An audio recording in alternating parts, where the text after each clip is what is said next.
Kemampuan seseorang dalam berkomunikasi sangat menentukan kesuksesannya dalam kehidupan. Ya, karena hampir semua hal di dalam hidup kita pasti berkaitan dengan orang lain, bukan hanya pekerjaan, termasuk di dalam keluarga kita. Inilah mengapa kita perlu meningkatkan cara kita berkomunikasi dengan orang lain.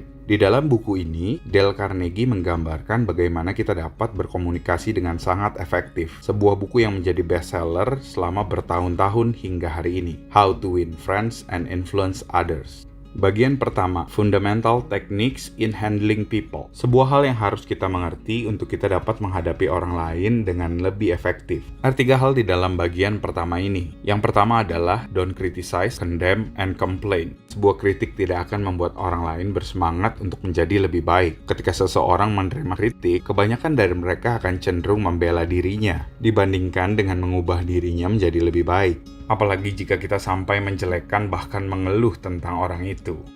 Yang kedua adalah give honest and sincere appreciation. Penghargaan yang tulus dan jujur akan membuat seseorang merasa dihargai. Ketika seseorang merasa dihargai, dia akan merasa dirinya penting.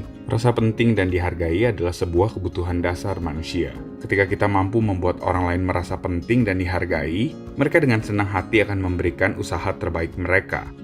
Poin yang ketiga adalah arouse in the other person an eager one. Kita perlu memahami sudut pandang orang lain sebelum kita mendorongnya melakukan sesuatu. Dari sudut pandang itulah kita akan mengerti apa yang menjadi keuntungan bagi mereka ketika mereka menyelesaikan hal-hal yang kita mau. Ya, orang akan lebih bersemangat ketika ia mengerjakan sesuatu yang dapat menguntungkan dirinya. Kita masuk ke bagian yang kedua. 6 cara bagaimana membuat orang lain menyukai Anda.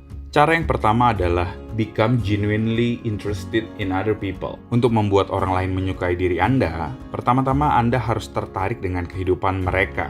Bukan hanya tertarik, tetapi Anda harus memiliki antusias dan rasa ingin tahu terhadap hal-hal yang mereka bicarakan. Rasa antusias ini akan terlihat dari cara Anda mendengarkan, memberikan respon, bahkan mengajukan pertanyaan yang berkaitan tentang orang yang ada di depan Anda. Kembangkanlah rasa antusias Anda ketika Anda memberikan respon terhadap orang-orang di sekitar Anda. Melalui cara ini, Anda akan lebih disukai oleh orang-orang yang ada di sekeliling Anda.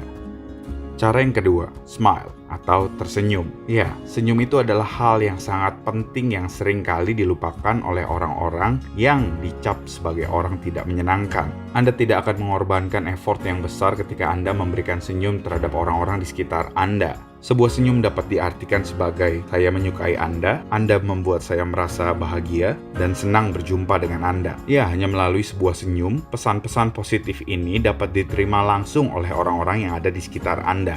Jadi, jangan lupa tersenyum. Cara yang ketiga, a person's name is the most important sound in any language. Dengan kita mengingat nama seseorang, orang itu akan merasa dirinya penting. Ketika Anda berbicara dengan seseorang, pastikan Anda sering menyebut namanya, bukan nama panggilannya. Cara yang keempat adalah be a good listener. Ya, ketika kita bisa menjadi pendengar yang baik, orang akan termotivasi untuk berbicara lebih banyak. Ketika seseorang berbicara lebih banyak dengan Anda, ini menandakan bahwa mereka nyaman dengan kehadiran Anda. Perasaan nyaman inilah yang menjadi tolak ukur apakah orang lain menyukai kita. Untuk dapat menjadi pendengar yang baik, bukan hanya cara kita merespon yang penting, tapi bagaimana cara kita membuat orang lain terus berbicara tentang dirinya sendiri sangat menentukan. Cara yang kelima adalah talk in terms of other person's interest. Ya, cara agar kita membuat orang dapat menyukai kita, bukanlah ketika kita memilih topik-topik yang membuat kita terlihat pintar, atau membuat kita terlihat ahli ketika kita sedang berbicara, tetapi ketika kita memilih topik-topik yang memang menarik bagi mereka. Jadi Anda tidak harus terlihat pintar atau terlihat hebat ketika Anda sedang berbicara dengan mereka. Justru sebaliknya, ketika Anda berbicara dengan orang-orang yang ada di sekitar Anda, biarkan mereka merasa dirinya hebat dan pintar. Perasaan inilah yang akan membuat mereka lebih nyaman ketika berbicara dengan Anda. Cara yang keenam, make the other person feel important. Bagaimana kita dapat membuat orang lain merasa penting, dapat dimulai ketika kita dapat menemukan apa yang menjadi kelebihan dari orang tersebut. Dan ketika kita telah berhasil menemukan kelebihan dari orang ini, kita dapat mengutarakannya dengan tulus. Hal inilah yang membuat ia akan merasa penting dan dihargai oleh kita. Karena di luar sana banyak sekali orang yang berfokus terhadap apa yang menjadi kekurangan orang lain dibandingkan apa yang menjadi kelebihannya. Untuk kita dapat disukai, kita harus mengganti kacamata kita menjadi kacamata yang dapat menemukan hal-hal baik di dalam seseorang. Sekarang kita masuk ke bagian yang ketiga. Bagaimana kita dapat membuat orang lain berpikir sama seperti yang ada di dalam kepala kita. Yang pertama, kita dapat melakukannya dengan menghindari perdebatan. Ya, karena sebuah perdebatan tidak dapat memenangkan siapapun.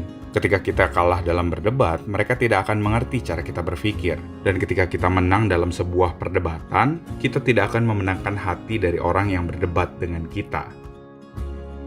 Poin yang kedua adalah, Anda harus menghargai pendapat orang lain. Jangan pernah mengatakan bahwa seseorang salah. Ketika seseorang salah, Anda perlu menyampaikannya dengan cara yang baik. Anda dapat membuat mereka berpikir apa yang salah dengan mengajukan pertanyaan yang tepat. Misalnya dengan mengajukan pertanyaan, bagaimana hasilnya jika kita menggunakan dengan cara yang lain? Menurut Anda, apakah hasilnya akan menjadi lebih baik?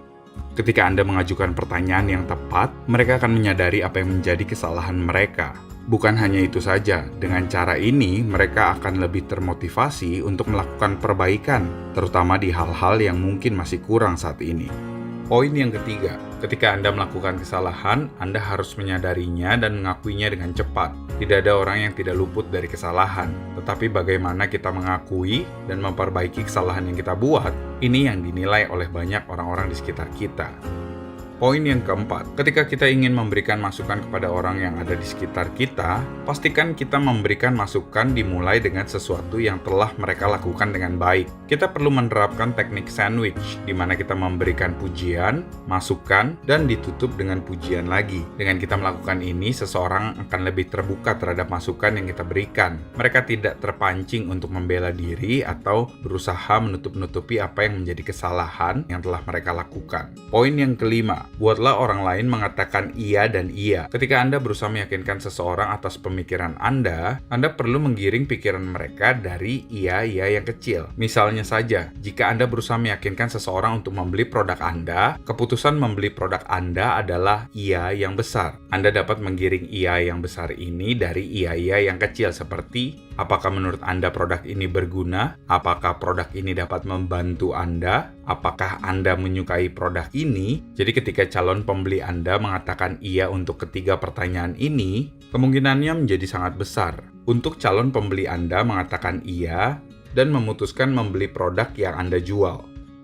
Poin yang keenam adalah dengan membiarkan orang yang berbicara dengan Anda menyelesaikan seluruh pembicaraan dia sebelum kita mulai berbicara. Teruslah bertanya supaya orang yang berbicara di depan Anda mengeluarkan semua hal yang ada di dalam kepalanya dan menyampaikannya kepada Anda. Setelah mereka selesai menyampaikan apa yang ada di dalam kepala mereka seluruhnya, mereka akan lebih terbuka terhadap hal-hal yang akan Anda katakan berikutnya. Poin yang ketujuh adalah, ketika Anda ingin meyakinkan seseorang atas suatu hal, Anda perlu berdiskusi dengan orang itu. Ya, proses diskusi yang Anda lakukan bersama orang itu membuatnya akan merasa memiliki keputusan yang dihasilkan dari diskusi tersebut. Rasa memiliki ini menciptakan komitmen yang besar ketika mereka menjalankan hasil keputusan diskusi. Poin ke-8, kita perlu berempati dan melihat sesuatu bukan cuma dari kacamata kita. Ketika kita berusaha melihat suatu hal dari kacamata orang lain, mungkin saja kita dapat melihat solusi dari sebuah masalah tanpa harus berdebat dengan orang-orang di sekitar kita. Poin yang ke-9, Anda perlu mengerti dan bersimpati apa yang menjadi keinginan orang lain. Ya, dengan kita mengetahui apa yang menjadi keinginan orang lain, kita dapat mengambil keputusan yang sejalan dengan keinginan mereka. Hal inilah yang membuat mereka akan memiliki komitmen dan motivasi yang lebih besar. Poin yang ke-10, kita harus menghargai alasan yang mulia dari seseorang, karena setiap orang memiliki dua alasan yang besar ketika mereka melakukan sesuatu. Yang pertama adalah alasan yang mulia, seperti mengubah dunia, menjadi dampak, memberikan nilai. Dan yang kedua, alasan yang sebenarnya, seperti bertahan hidup, mencari uang, dan lain-lain. Dengan kita hanya berfokus pada alasan yang sebenarnya, banyak orang akan menjadi defensif. Karena hidup yang bernilai adalah panggilan umum bagi seorang manusia. Jadi ketika kita menghargai alasan mulia seseorang, kita memberikan mereka kesempatan untuk merasa bernilai. Poin yang ke-11, Anda perlu mendramatisir ide-ide Anda. Anda perlu melatih kemampuan Anda dalam bercerita.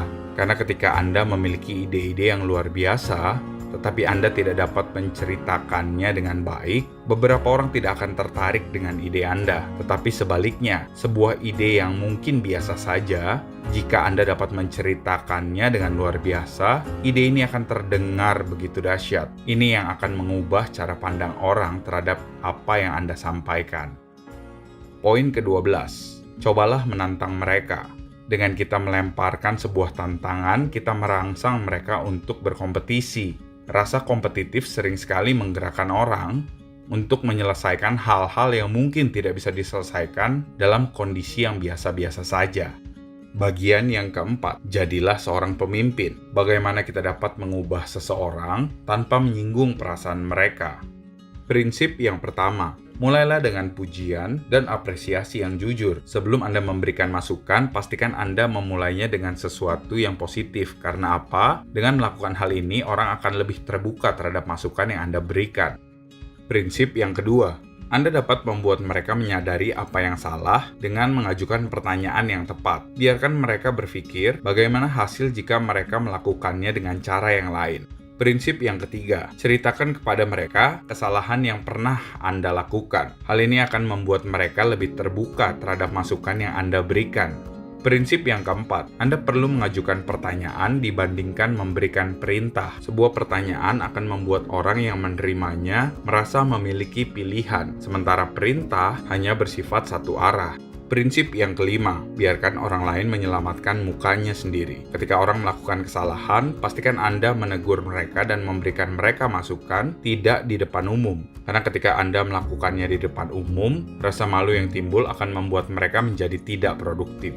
Prinsip yang keenam, berikan pujian terhadap perkembangan sekecil apapun. Ketika kita terbiasa melakukan hal ini, kita akan meningkatkan motivasi orang-orang yang ada di dalam tim kita. Motivasi inilah yang akan terus meningkatkan performa kerja mereka.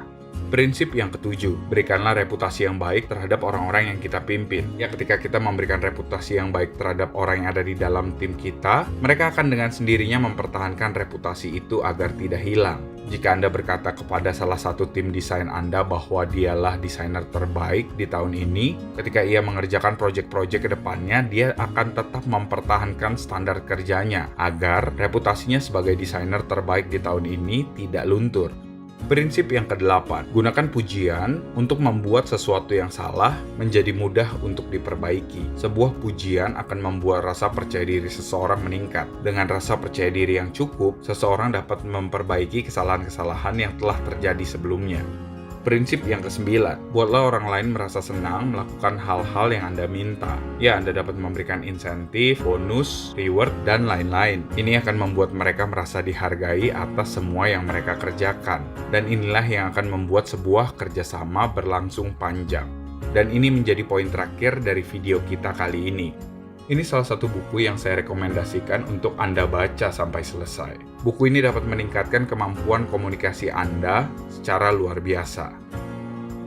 Terima kasih telah menyaksikan video ini hingga selesai. Saya harap video ini bisa menjadi berkat bagi Anda dan bisnis Anda ke depannya. Jika Anda merasa video ini bermanfaat, jangan lupa klik tombol subscribe dan nyalakan notifikasinya. Dan Anda juga boleh membagikan video ini kepada teman-teman Anda, supaya video ini bisa jadi berkat buat mereka juga. Sampai jumpa di video berikutnya.